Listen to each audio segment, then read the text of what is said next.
వైఎస్ఆర్ జిల్లా ప్రొద్దుటూరు ఎస్సీబీ స్టేషన్లో ఎస్పీని దూషించిన వైసీపీ ఎమ్మెల్యే రాచమల్లు శివప్రసాద్ రెడ్డిపై కేసు నమోదు చేయాలని తెలుగుదేశం పార్టీ నియోజకవర్గ ఇన్ఛార్జ్ ప్రవీణ్ కుమార్ రెడ్డి డిమాండ్ చేశారు. 3వ పట్టణ పోలీస్ స్టేషన్లో టీడీపీ పట్టణ అధ్యక్షుడు జబీవుల్లా నాయకులతో కలిసి ఆయన నేలపై బైఠాయించి ఆందోళన చేశారు. బాకీ డబ్బులు అడిగినందుకు టీడీపీ నాయకుడు దస్తగిరి ఆయన కుమారుడిపై హత్యాయత్నం, కిడ్నాప్ కేసు నమోదు చేయడం దుర్మార్గమన్నారు. 2022లో నమోదైన హత్యాయత్నం కేసులో వైసీపీ నాయకులను ఎందుకు అరెస్టు చేయలేదని ప్రశ్నించారు. మహిళా ఎస్ఐ హైమావతి ఇసుకాసులు దాడి చేస్తే నిందితులను ఇప్పటికీ పట్టుకోలేదన్నారు.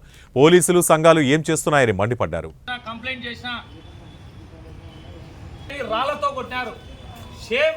ఒక కాకి చచ్చిపోతే 100 కాకులు వచ్చి అరుస్తున్నాయి. ఒక మహిళా ఎస్ఐని కొట్టా, ముద్దాయిని పట్టుకోలే. ఒక ఎమ్మెల్సీ రమేష్ యాదవ్, బీసీకి సంబంధించిన అధికార పార్టీ ఎమ్మెల్సీ, సేమ్ 2 ఇయర్స్ అయింది ఇదే పోలీస్ స్టేషన్లో ఎఫ్ఐఆర్ రిజిస్టర్ అయ్యి.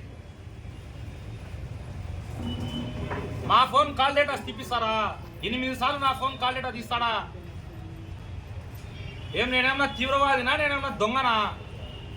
ఎస్పీ గారిని తిడితే, ఎస్ఐ గారిని కొడితే భయం అయితే చెప్పాలా పోలీసు వాళ్ళు? మాకు భయం ప్రొద్దుటూరులో, మేము పని చేయలేము. ఈ రాచమల్లు ప్రసాద్ రెడ్డి రాజ్యాంగం ఇది. కిడ్నాప్ కేసా? ఎవరో రాండి చూపిస్తా. ఇదిగో ఎఫ్ఐఆర్ కాపీ. యాంటిసిపేటరీ బెయిల్ వేసినాడు. మీకు తెలుసు యాంటిసిపేటరీ బెయిల్కు మీరు సహకరించినారు, బెయిల్ రాలే. ఏమో విలేకరులను అడుగుతారా? ప్రొద్దుటూరు ప్రజలు చెప్పండి. భూమిరెడ్డి వంశీధర్ రెడ్డి, గురునాథ్ రెడ్డి, గచ్చిపాటి లక్ష్మీదేవి లేరా పొద్దుటూరులో? ఎమ్మెల్యేతో పాటు పక్కన లేరా? సెల్యూట్లు కొడుతున్నారు. ముందర మినిస్టర్ క్యాన్వాయ్ పెట్టినట్టు సైరన్లు కొట్టా బండిపోతున్నారు కదా. ఈ ముద్దాయిలు కనబరాలేదా పోలీసు వాళ్ళకు? ఇదే పోలీస్ స్టేషన్లో